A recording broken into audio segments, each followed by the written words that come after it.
Hello and good morning, students. So today we will be discussing the rest of the topic of this chapter, that is education,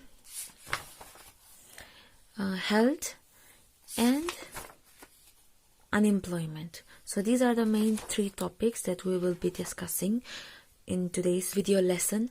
So in the previous class we have already discussed that how important is education and health, right, to get a job and also to get a training so that a person can be molded into such a personality that he or she can have a good future and also contribute to the society as well as to the nation, right?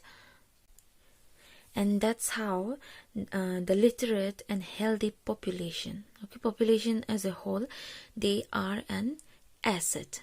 We have already discussed this. So in education, in this topic particularly, we will be seeing that some steps that have been taken by the government. So what are those steps to improve the quality of education? In the given stories in your book, that is of Sakal and Vilas, we have seen that in the case of Sakal, education, being educated and taking up that vocational course was fruitful to him, and it has opened new horizon for him, provided new aspiration and developed values of life that we have seen. Now, not only for Sakal, so education contributes towards the look here, so education contributes towards the growth of society also. It enhances the national income, cultural richness, and increases the efficiency of governance. So throughout the training or throughout the education process, whatever Sakal has inculcated and embodied in him, he could use that ability. And he was contributing towards the national income. The word national income has come here again. So again, what is national income? It is simply, in simple terms, it is simply the income of the nation. That is, it also includes GDP. Along with that, any other economic activities, all the economic activities. So whatever money is coming from these economic activities, it is included in the national income. Alright, so also the cultural richness. Education leads you to understand culture better and also increases the efficiency of governance. That is, it teaches and gives you knowledge about how to rule and how the country should be governed, and all of the leadership quality it inculcates in you. And now the some of these steps taken by the government. So here, there is a provision made for providing universal access, retention and quality of elementary education with a special emphasis on girls. This is the very first point that were the main objective of the government, to make it possible for all the children to take up education. So, and also they gave special emphasis on girls, for educating girls in every corner of the country. After that, we can also see the establishment of Navodaya Vidyalaya Samiti. It has sanctioned 661 schools in 638 districts. 38 districts in every corner of the country. In many districts, this much schools has been established. By opening this school in every district, the main objective was to make access in the rural areas for all of the children, and those talented, but those who do not have that privilege to go to school. It provides them the opportunity to go to this school, and they have many good facilities available in this school. Books school uniform and those beddings and many other items. Okay, many other basic items are being provided for free in this school. Okay, this was one of the very important and main objective of the government, so that every children can go to school. Okay, and in this graph, in this given graph 2.1, you can see that is the literacy rates in India. Okay, in this graph, it is clear that from the year 1951, okay, after independence, from the year 1951 to 2011, okay, the literacy rate for person, male, female, is given here, and throughout the year we can see that it has been increasing. Okay, see, the male person is increasing, male is increasing, and also the female. It has been increasing till now. So also, if you look at this expenditure done and the GDP, that has been increasing. Here you have one important line that you must underline, mark it. Okay, the literacy rate in 2011 varied from 94% in Kerala to 62% in Bihar. So Kerala has the highest literacy rate and Bihar the lowest. Okay, and over the years we have okay, from that graph also we have understood that the literacy rate has been increasing, right? And with that, the schools, okay, the primary school system has expanded to over 8.5 lakh in 2013 to 14. Okay, it has been expanded, but there was some problem. What was the problem is, unfortunately, this huge expansion of schools has been diluted by the poor quality of schooling and high dropout rates. And to combat this situation, to bring an improvement, Sarva Shiksha Abhiyan was introduced. Okay, this scheme was introduced by the government, and this scheme mainly provided elementary education to all children in the age group of 6 to 14 years by 2010. Okay, 6 to 14 years. This is very, very important. Okay, in our country, it is compulsory for every children to be educated till this age.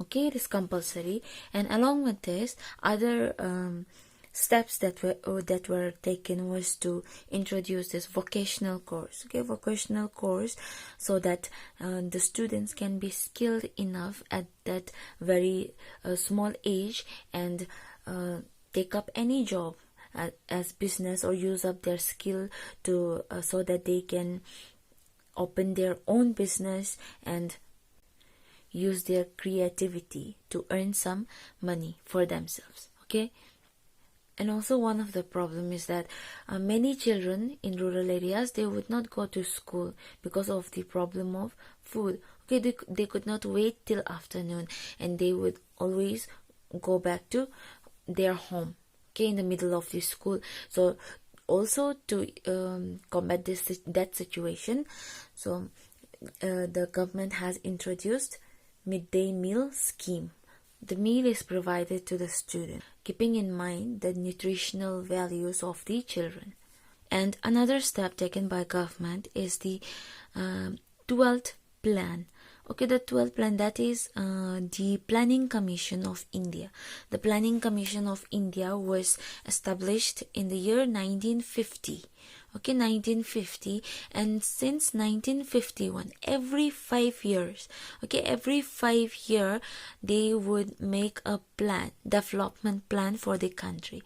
So 1951 to 1956, it is the first plan, and after that, another 5 years, it would be second plan, third plan, fourth plan, and so on.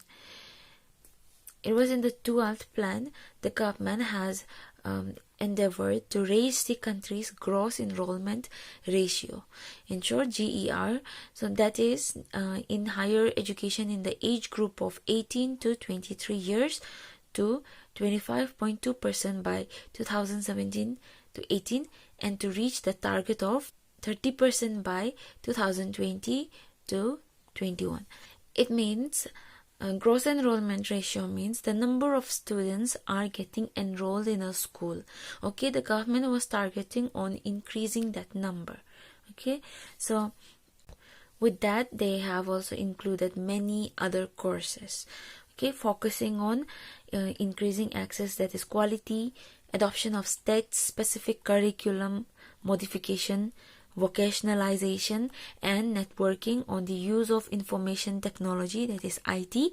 The plan also focuses on distance education, those who get education from the distance, even though they are not going to school regularly, but they can give exams. Okay, so and convergence of formal, that is usual school learning, and non-formal, that is outside classroom, and along with that, distance and IT education institutions. They focused on. Now, over the past 50 years, there has been a significant growth in the number of university and institutions of higher learning in specialized areas. Okay, this table is the proof. Okay, over the 50 years that it has been increasing. That is number of colleges, universities, teachers in universities and colleges and also students. Okay, it has been increasing. You can go through these ones. Okay. So this section, that is the education section, whatever we have discussed, it has the proof that the government also has been taken importance and taken many measures and steps to improve the education sector. Okay, and now next up we will come to the health. How important do you think health is? Is it the most important? You must have heard health is wealth, right? So that indeed is very true. Okay, how true do you think it is? So for example, here, firm maximize profit. Okay, that means in any business or in any work, okay, any office, if a person is not healthy, do you think that employer will employ that person? Do you think he will give him work if he's not healthy? Just think, if he's not healthy, then he will be taking many leaves and he will not be able to give his full potential, his full ability, even though he wants to. Okay, he will be weak and he cannot concentrate and he cannot, do many of the works that he has to do. So they will not be employed. There will be problem in that, definitely, and in any other job it will be problem for them, and not only in job but at home also. Okay, so one has to be healthy, and so health is the most important, right? Without health one cannot do anything, even no matter how much they are educated, how much qualification they have. So without good health, it's useless. So the government have also taken some steps for this. Okay, so for the improvement in the health status of the population has been the priority of the country. So there are many policy. Okay, there are many steps taken by the government. So the national policy 2 aims at improving the accessibility of healthcare, family welfare, and nutritional service, with a special focus on the underprivileged segment of the population. They mainly focuses on those underprivileged people in the rural areas. Okay, if you have noticed, or if you haven't, then you ask your elders. Okay, even you can visit in villages. There you will see primary health center is also opened, so that they can get a health assistance or health consultation from there. Okay, that is the nearest one for every villagers. And after that, in every district you will find general hospitals. And besides that, have you ever heard of Anganwadi? There you will get some biscuits and also dal and famous one, that is balbo. Okay, all those are provided by the government for free to all those students studying in Anganwadi.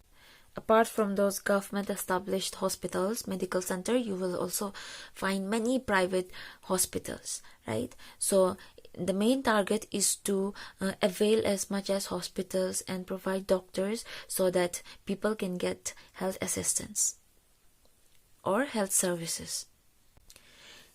And in this box you will see that the infant mortality rate, crude birth rates, and life expectancy, they have increased or decreased. You go through these ones.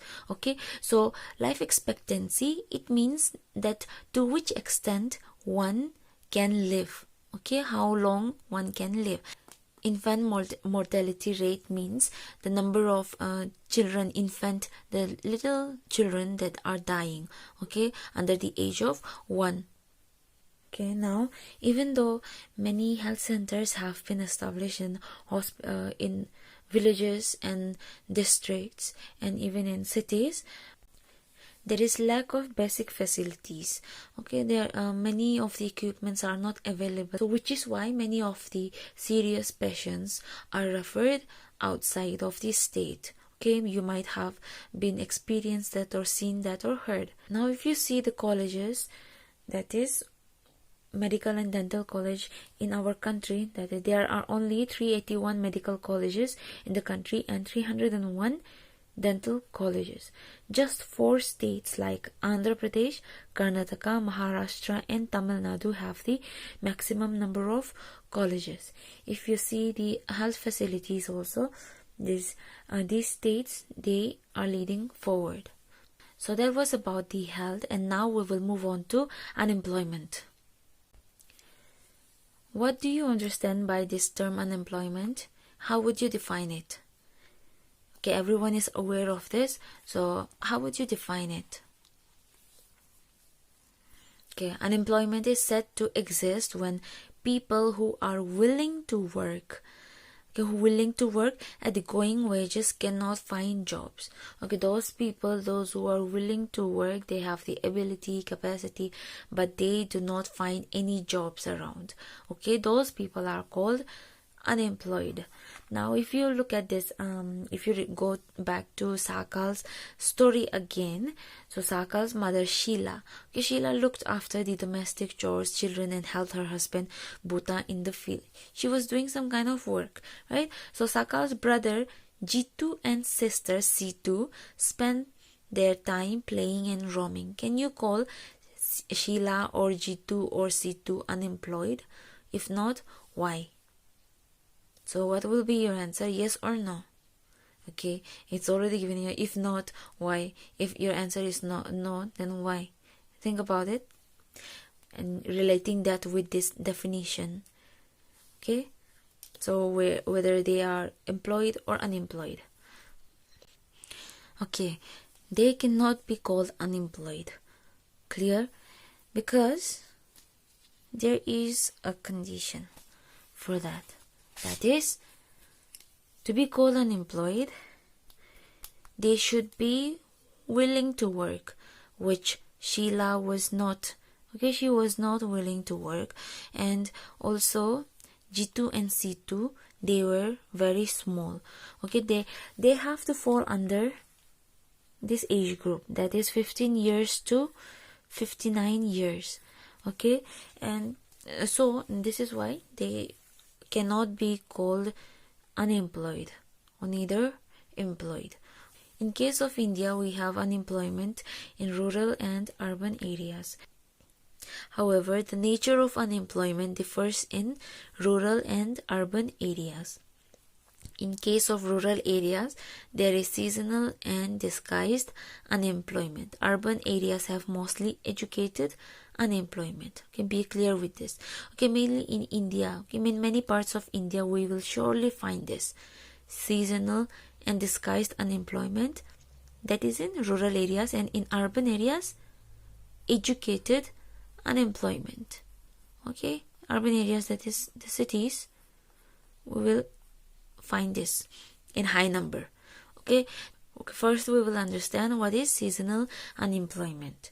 Okay, seasonal unemployment happens when people are not able to find jobs during some months of the year. Okay, from this term itself you can understand that this seasonal, okay, season, that is people are not able to find jobs during some months of the year. Okay, many people, they are dependent on agriculture. Okay, especially that is in rural areas, so many people are dependent in agriculture. So main busy season, that is the sowing and harvesting. In that time of the year, they will usually find work. Okay, they will be employed for that month, or say for weeks they will be employed. But after that many will be unemployed. They are willing to work, but they will not find any jobs in the other seasons, in other months. Okay, so that is called as seasonal unemployment. Now, disguised unemployment. For disguised unemployment, you have to go through or mark this whole paragraph. Okay, if you read this, you will easily understand this. It is understandable.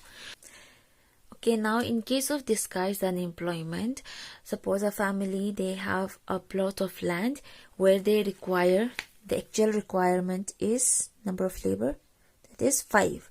Okay, but they have engaged extra 3 people, that is total 8, right? So if these 8 people, they are working, then total amount of produce, say suppose 10 kgs of rice, 10 kgs of rice they have produced. Okay, 10 kgs of rice they have, the number of 8 people have produced. Now if they remove these 3 people, these 3 extra people, if they remove them, and only 5 people are working in that field, but still they will have production of 10 kgs of rice. So these extra people, they are totally not required to work in their field. They can also work somewhere else, okay, instead of wasting their energy and time on this field, whereas 5 people are enough. Okay, so this situation, or these 3 people, they are called disguised unemployment. Now in case of educated unemployment, from the word itself, now again you can understand that one who has that qualification, those who have education but still they are not getting any job. Okay, those people who are still they are willing but they are not getting any job, they are educated unemployment. Okay, those qualifications such as matriculation, that is 10 pass, graduation and post-graduation degrees. Even after having these qualifications, they are not able to find any job. And now all these 3 now from all these 3 different types of unemployment, we can understand that it vastly exists in our country, right?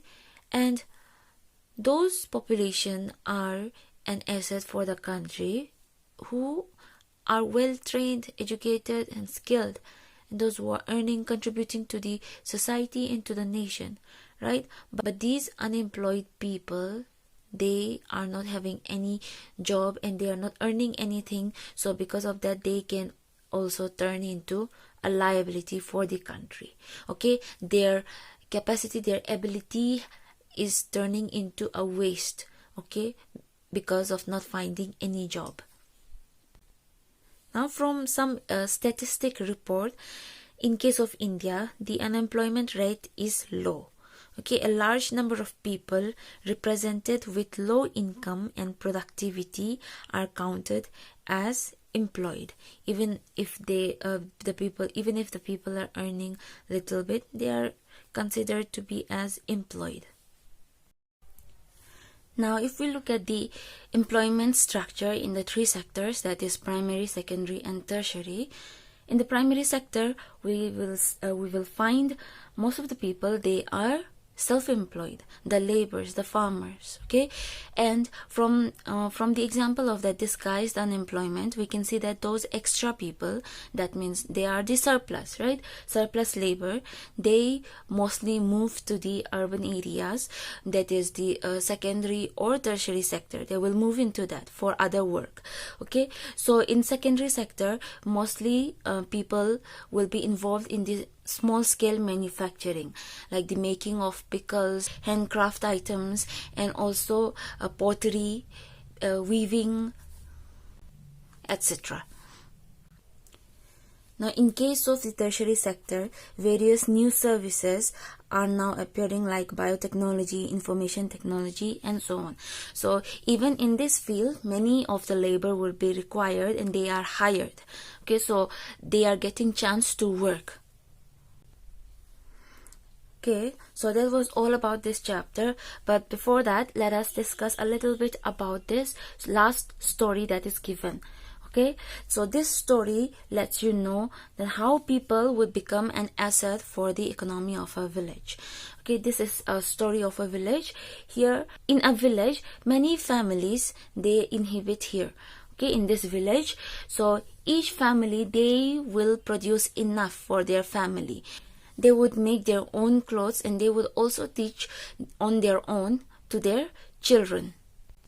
Now, out of many families in this village, one of the parent, they decided to educate his child and send him to the college. Okay, and after sending him to the college, when the boy completed his education, his course, then he came back to his village as an agro engineer. Okay, as an agro engineer, he even designed a plow from which the people of the village, they would produce more than before. Now they have extra produce. Now they have started to sell this extra produce in the nearby village, and this made them to earn some profit. And inspired by this, the other families of the village, they also have decided to send their children, their son, their daughter to school. And they have also gathered a panchayat meeting from which they have decided to open a school in their village itself, and they promised to send their children to that school. And when the school was opened in that village, now a teacher was also recruited. Now another employment was created, right? So after the recruitment of that teacher, and also many other teachers were recruited in that school, and the children, they were able to learn different subjects, different course, that is some vocational course as well, resulting into one of the families, their daughter, now she began to stitch clothes. So ultimately she became a tailor.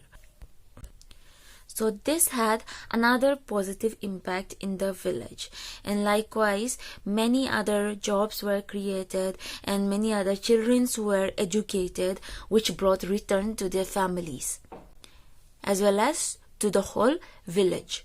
And now this village also started to prosper now. So this was the story of a simple village where the rising level of human capital enabled it to evolve into a place rich with complex and modern economic activities. This story clearly shows that how the people as a resource were used and turned into a human capital. After education and those training, they were boon to the village and they could contribute highly to the society, and also many jobs or employment were created in the village. Okay, so far what have you understood from this chapter? After discussing all of the topic, would you agree that population is an asset? Or sometimes it can be liability? Okay, which one would be your answer? Yes, population can be an asset when the human resource is used correctly, right? When they are trained and when they are healthy, only then they can be turned into a human capital so that they can live for themselves and contribute to the society and also to the nation. Okay, so that was the overall sketch of the chapter. With this, we will conclude the video lesson of the second chapter, People as Resource. Thank you.